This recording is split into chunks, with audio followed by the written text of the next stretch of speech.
শুধু খাদ্যশস্য নয়, সবজি ও বীজ উৎপাদনেও রাজ্যকে স্বয়ংসম্পূর্ণ হতে হবে। সরকার কৃষকদের আধুনিক এবং বৈজ্ঞানিক পদ্ধতিতে চাষ করার জন্য সব ধরনের সাহায্য দেবে। শান্তিরবাজার মহকুমার বেতাগা এবং মুহুরীপুর পঞ্চায়েতে কৃষকদের মত বিনিময় সভায় বক্তব্য রাখতে গিয়ে কৃষি এবং কৃষক কল্যাণ দপ্তরের মন্ত্রী রতনলাল নাথ এই কথা বলেন। 7 টাইমস MLA কোনোদিন এরকম প্রধানমন্ত্রী আমি দেখিনি। অনুপ্রেরণা কিভাবে দেয়, কৃষকদের অনুপ্রেরণা দেয়, যুবকদের দেয়, মহিলাদের। আজকে মহিলারা লাইন ধরে আজকে তারা স্বাবলম্বী হওয়ার জন্য চেষ্টা করছে। এই জন্য দেশের প্রধানমন্ত্রী বুঝে বলেছে আমার কাছে 4টা জাত, মহিলা, যুবক, কৃষক এবং গরিব।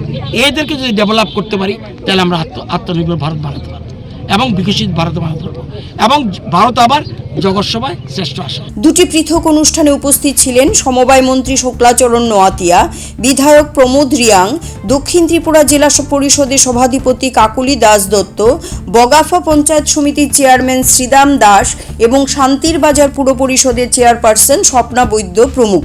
কৃষকদের সঙ্গে মত বিনিময় করার সময় কৃষি এবং কৃষক কল্যাণ মন্ত্রী বলেন, বৈজ্ঞানিক পদ্ধতিতে চাষাবাদ করে কম জমিতে দ্বিগুণ ফসল ফলানো সম্ভব। একই জমিতে 2-3 বার ফসল উৎপাদন করে ত্রিপুরাকে খাদ্যে স্বনির্ভর করতে হবে।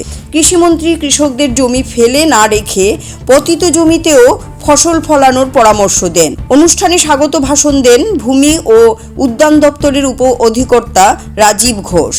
কৃষি এবং কৃষক কল্যাণ দপ্তরের অধিকর্তা শরদিন্দু দাস সহ অন্যান্য আধিকারিকগণ উপস্থিত ছিলেন।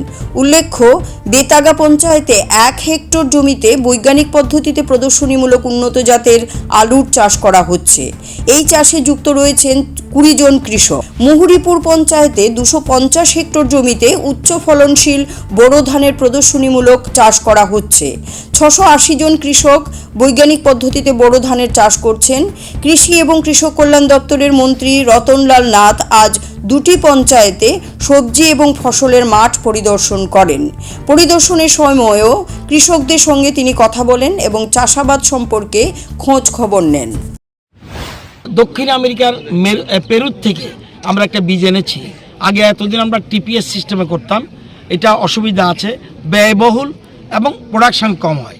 এই জন্য আমরা বেতাগাতে একটা পোটাটো সিড এরিয়া, পোটাটো গার্ডেন পুরা যারা করছে 19 কোটি পরিবার, সেখানে গেছি এবং তারা দেখলাম এবং এটা খুব ভালো। আমরা নাগিছড়াতে আমরা প্রোডাকশন করছি এবং আগামী 5 বছরের মধ্যে যাতে পোটাটো বীজে আমাদের রাজ্য স্বয়ম্বর হয়, এটাকে সামনে রেখে আমরা করছি। TPS-এ যদি আমরা পোটাটো উৎপাদন করি প্রতি হেক্টরে 18 টন আমাদের উৎপাদন হয়, এটার থেকে 25 মেট্রিক টন উৎপাদন হবে। সেই জন্য আমরা এটাকে আমরা সারা রাজ্যে 8টা জেলাতে ভাগ করে দিয়েছি। আমরা নাগিছড়াতেও আমরা স্পেশালি করছি এবং কৃষকরা কি বলে এটা দেখতে এসেছি, তারা অত্যন্ত উল্লসিত।